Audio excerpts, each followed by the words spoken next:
أعوذ بالله من الشيطان الرجيم بسم الله الرحمن الرحيم أشهد أن لا إله إلا الله وحده لا شريك له وأشهد أن محمدا عبده ورسوله له الملك وله الحمد يميت وعلى كل شيء قدير سبحان الله والحمد لله ولا إله إلا الله لا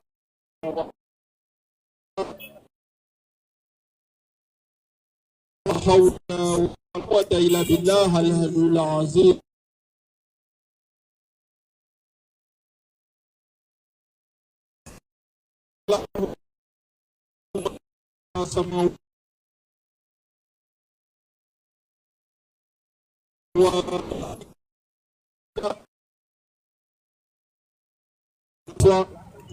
sur ce terrain dans le but de rappeler à tout le monde, dans le but d'appeler les gens vers l'islam. Alhamdulillah. Bonsoir à tous nos mamans, bonsoir à tous nos papas, bonsoir à tous nos petites soeurs, ainsi que nos frères. Nous sommes des jeunes musulmans. Nous faisons ce qu'on appelle l'appel et le rappel. On fait l'appel dans quel sens? On fait l'appel dans le sens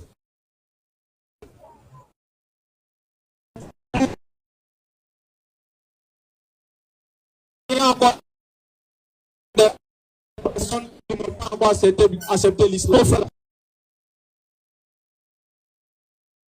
À savoir qui ne se soumettent pas totalement à la volonté du véritable Dieu qui est Allah. Donc, on rappelle à toutes ces personnes-là, parce que deux personnes se posent la question. Les musulmans sont en train de prêcher là, ils vont dire quoi? Les musulmans, ils ont pris le micro encore là, ils sont venus là, ils vont dire quoi? On va dire ce que vous ne voulez pas entendre. C'est normal, parce que l'être humain est fait ainsi. Parce que l'être humain, une fois que tu commences à lui dire la vérité, une fois que tu commences à lui dire que ce qu'il est en train de faire là n'est pas bien, on trouve que tu es injuste, alors que c'est ce qui doit être fait. Donc on vous appelle à changer de comportement. Et je m'adresse directement à ceux-là même qui sont des musulmans. Parce qu'aujourd'hui, beaucoup de personnes ont confondu musulman en même temps Djula. Non, musulman n'est pas Djula. Djula aussi n'est pas musulman. Il y a musulman, il y a Djula. Faites la différence entre les deux. C'est comme si vous me dites encore une fois de plus, la religion islamique, c'est pour les Arabes. Non, vous avez mal compris. Donc ça pour vous dire, si vous voyez le comportement de certaines personnes, si vous voyez certaines personnes se comporter mal dans la société, ne dites pas automatiquement, ah, voici les musulmans là qui se comportent comme ça. Et pour ce faire, j'aimerais faire un petit rappel concernant un événement qui s'est déroulé parmi nous. Et cet événement là, les gens ils ont tardé à rendre justice. Parce que c'est très très important.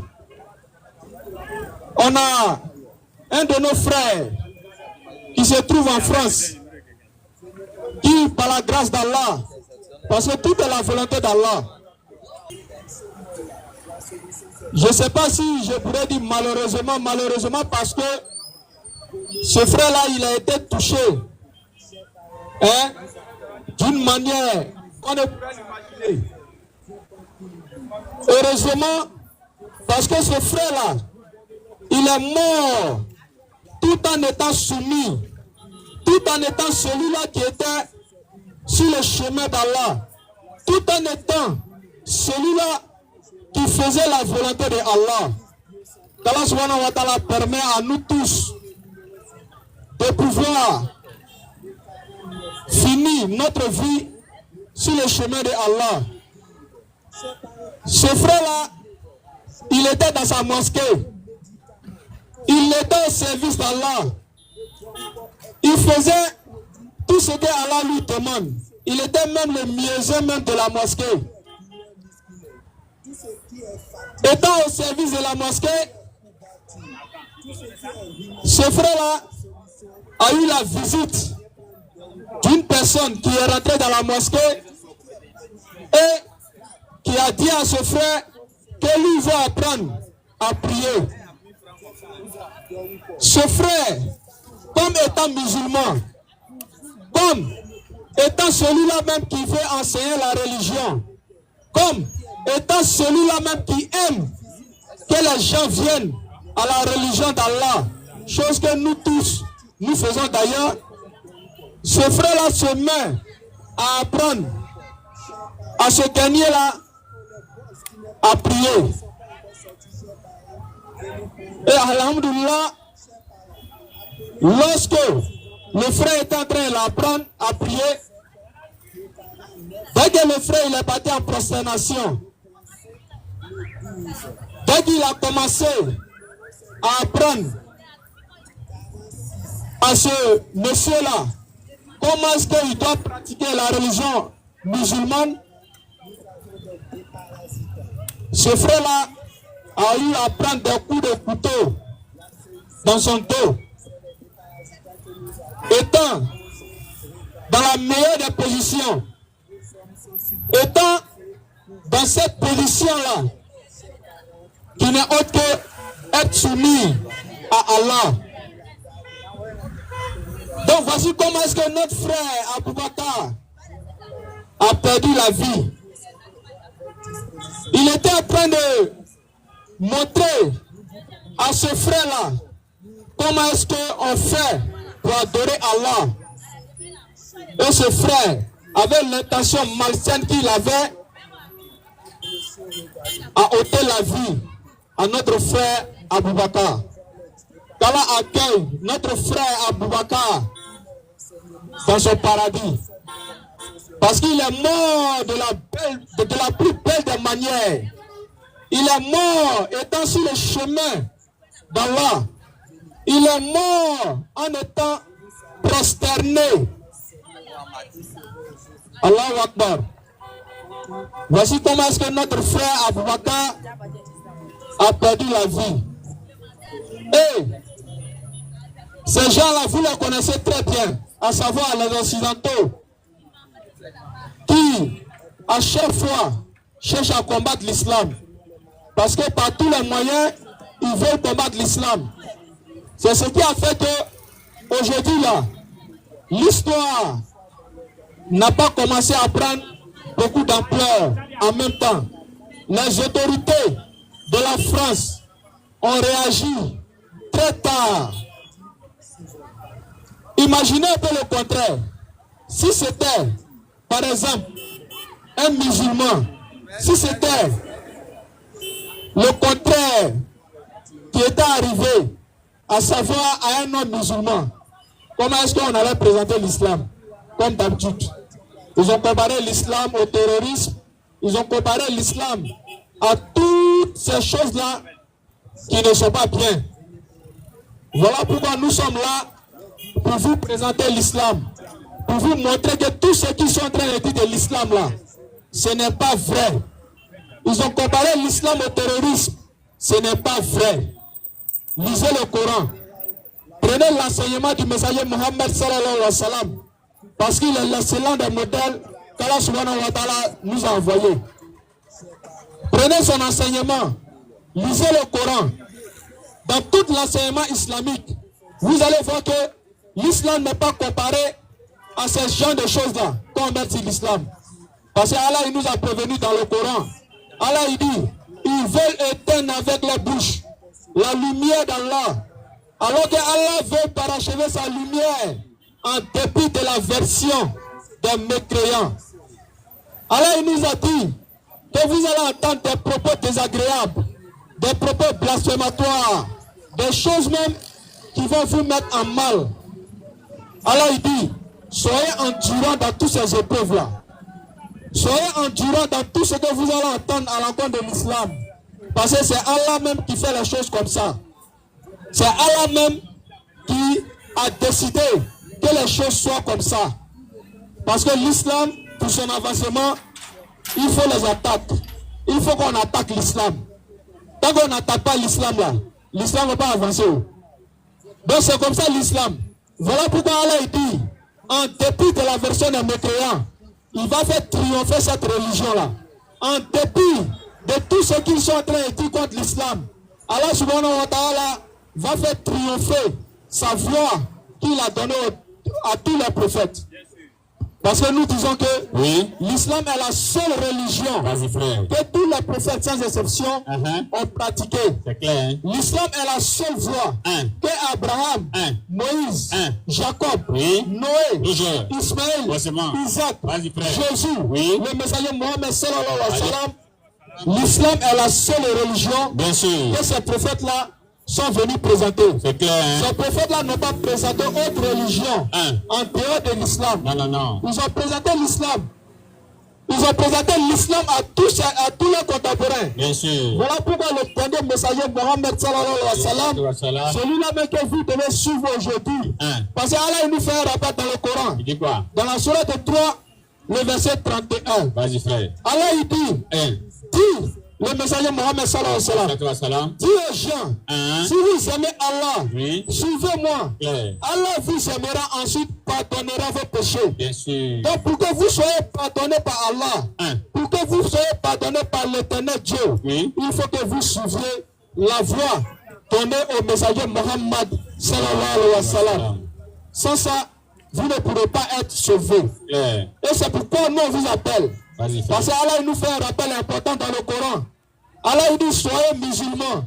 Soyez parmi ceux-là qui sont soumis à sa volonté. Soyez parmi ceux-là qui font ce que lui, Allah, il veut. Parce que Allah, il est le détenteur du pouvoir suprême. Il a la suprématie sur tout. Il est le créateur des cieux et de la terre. Il est celui-là qui a créé toutes choses. Il est celui-là qui est l'intemporel spatial. Il est celui-là qui nous a donné le temps. Lui-même, il ne vient pas dans le temps. Bien sûr. Voilà. Donc voici le Dieu vers qui nous on vous appelle. Voici le Dieu que nous on vous présente. Allah, il nous fait un rappel dans le Coran, dans la sourate 2, le verset 255. Allah, il dit, Allah, point de divinité à part lui. Allah, il dit, il est celui-là qui subsiste par lui-même. Il n'a pas besoin de quelqu'un. Il n'a pas besoin de quelqu'un pour vivre.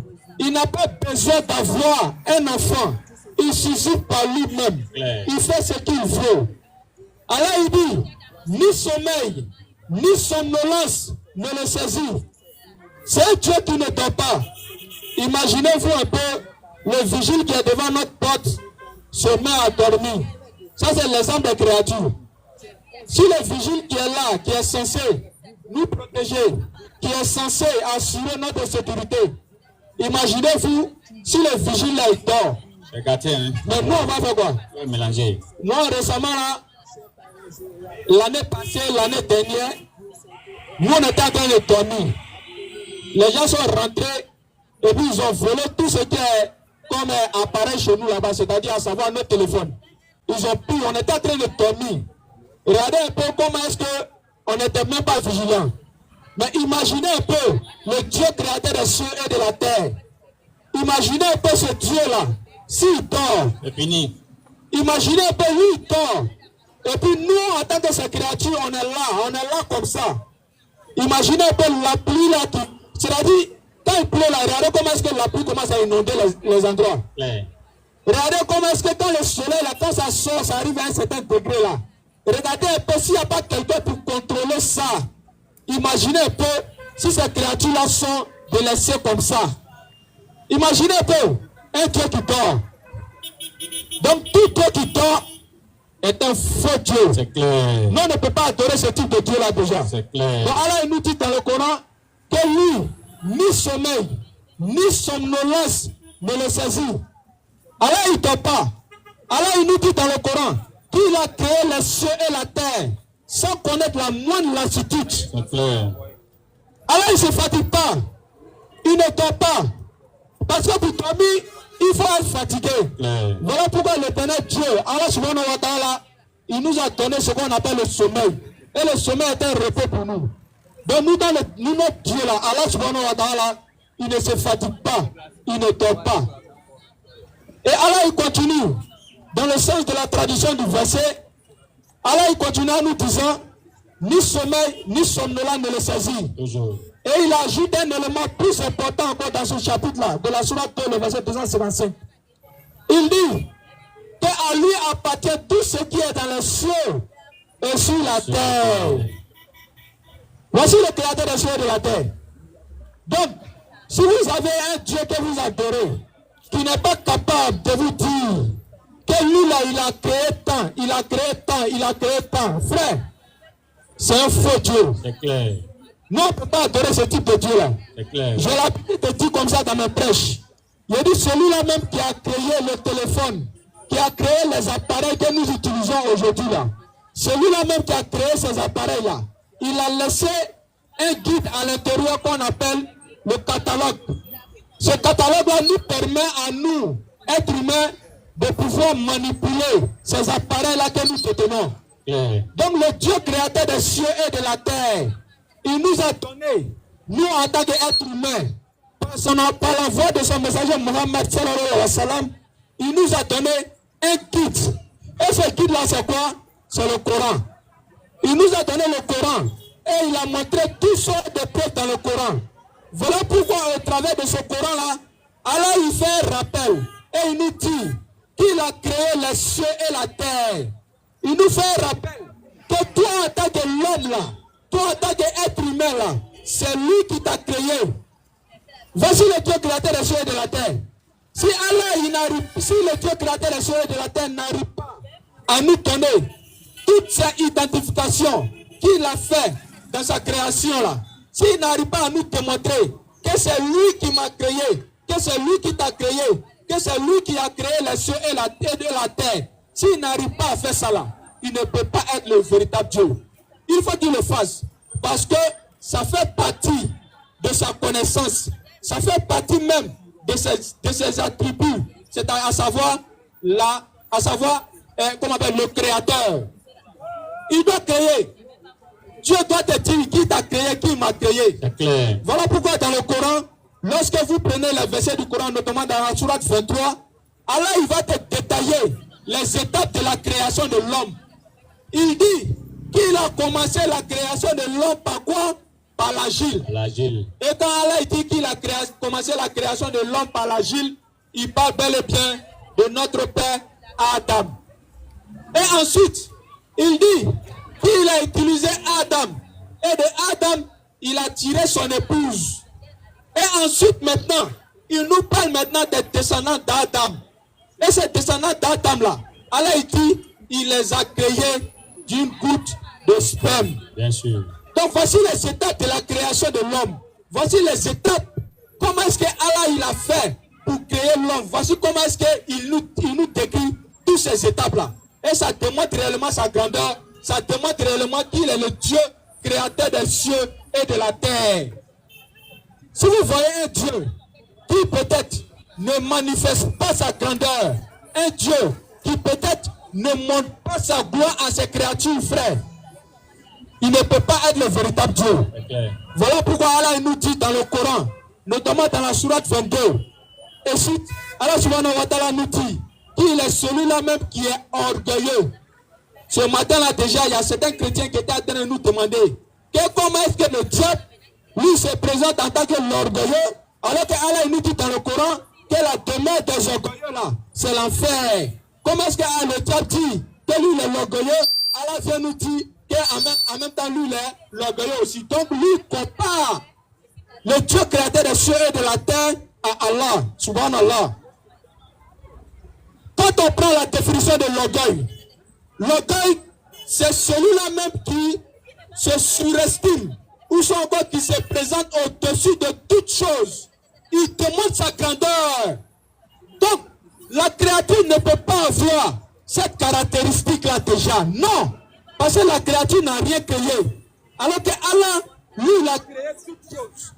Donc si une créature dans les cieux et sur la terre vient se présenter en tant que l'orgueilleux, mais demandez à ces créatures-là, toi là-même là, tu te présentes en tant qu'orgueilleux là, tu as créé quoi? Tu as créé quoi? Est-ce que tu as participé à la création des cieux et de la terre? Est-ce que tu as participé à la création de l'homme? Mais pourquoi tu vas te rendre orgueilleux? Voilà pourquoi l'orgueil ne sied pas à une créature. L'orgueil ne sied pas à l'homme. L'orgueil doit appartenir uniquement à celui-là même qui est le créateur des cieux et de la terre, qui a la suprématie sur toutes choses, qui a le pouvoir sur toutes choses. Voilà celui à qui doit appartenir l'orgueil. Voilà pourquoi Allah nous dit dans le Coran qu'il est l'orgueilleux.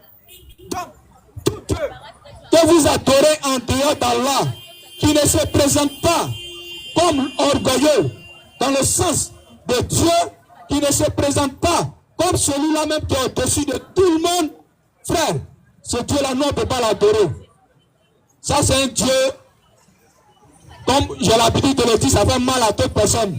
Ça, c'est un Dieu toglo. Nous, on ne peut pas l'adorer. Parce qu'il ne montre pas qu'il est au-dessus de moi. Alors que le vrai Dieu créateur des cieux et de la terre, lui montre qu'il est au-dessus de moi. Il montre que c'est lui qui m'a créé. Il a démontré 1000 et 1000 fois. Voilà pourquoi nous on vous appelle à adorer ce Dieu-là. Et ce Dieu-là, c'est Allah. Il est ton créateur. Il est mon créateur. Il est le créateur de tout l'univers. Voilà pourquoi il a envoyé son messager Mohammed sallallahu alayhi wa sallam. Il vous dit de suivre ce messager-là. Parce que ce messager-là n'a pas envoyé un autre message qui a contredit les autres prophètes. Tous les autres prophètes-là, ils sont venus présenter un Dieu qui ne meurt pas. Ils sont venus présenter un Dieu qui n'est pas un être humain. Ils sont venus présenter un Dieu qui n'a pas enfant.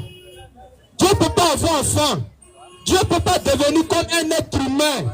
Dieu ne peut pas être semblable à sa créature. Voilà pourquoi Allah nous dit dans le Coran qu'il est l'unique. Dieu ne peut pas avoir enfant. Parce que pour avoir un enfant là, l'enfant là, son but là c'est quoi? C'est de comment il serait vieux, je suis en train d'attraper Cannes. Peut-être que je n'ai pas pouvoir faire les déplacements. C'est mon enfant là qui va m'aider. Voilà pourquoi il est sorti de mes reins. Mais Dieu là, il va avoir un enfant là, c'est pour quel but? C'est pourquoi? Pourquoi lui il va avoir un enfant? Hein? Est-ce que quelqu'un doit aider Dieu à faire quelque chose? Non. L'aveugle même qui ne voit pas là, il a besoin de quelqu'un pour le guider. Mais est-ce que Dieu là, lui il a besoin de quelqu'un pour qu'il puisse être guidé? Jamais. C'est lui qui nous apporte la guider. C'est clair. Donc lui il ne peut pas avoir enfant. Il ne peut pas être enfant de quelqu'un. Voilà pourquoi Allah nous dit dans le Coran qu'il n'a jamais engendré, il n'a jamais été engendré. Il n'est pas enfant de quelqu'un. Il n'a pas besoin d'une de ses créatures. Il n'a pas besoin de nous. Voilà pourquoi Allah dit tout ce qui est dans les cieux et sur la terre vont retourner à lui, Allah en tant que serviteur. Donc nous tous, on est des serviteurs d'Allah. Et d'autres personnes ont pris le sens du mot enfant de Dieu ou sont encore fils de Dieu. Je parle à mes frères chrétiens déjà qui n'ont pas compris ce sens-là. Ils sont venus nous dire que le fils de Marie là, il est enfant de Dieu. Il est le fils de Dieu. Mais devant moi les frères, si Jésus est fils de Dieu, si Abraham est fils de Dieu, si tous les prophètes là, vous les prenez comme des enfants de Dieu, dans le sens propre du terme, hein, je précise bien, dans le sens propre du terme, si vous les prenez en tant qu'enfants de Dieu là, les frères, donc Dieu là, il doit avoir une fin. Donc Dieu, arrivé un moment où il sera faible. Donc Dieu, arrivé un moment, il ne va pas pouvoir faire quelque chose de lui-même. Vous voyez? Donc quand on dit enfant de Dieu là, enfant de Dieu veut dire celui-là même qui est au service de Dieu, celui-là même qui se soumet à Dieu. Parce que nous faisons un rappel dans le Coran, ainsi que dans la Bible. Voilà pourquoi Allah dit tout ce qui est dans les cieux et sur la terre va retourner à Allah en tant que serviteur. La Bible nous dit, dans le texte de Romains 8, le verset 14, que tous ceux qui font la volonté de Dieu là, ceux-là sont des enfants de Dieu, sont des fils de Dieu. Voici les signes des fils de Dieu. que nous tous sur la terre, nous tous, étant des créatures de Dieu,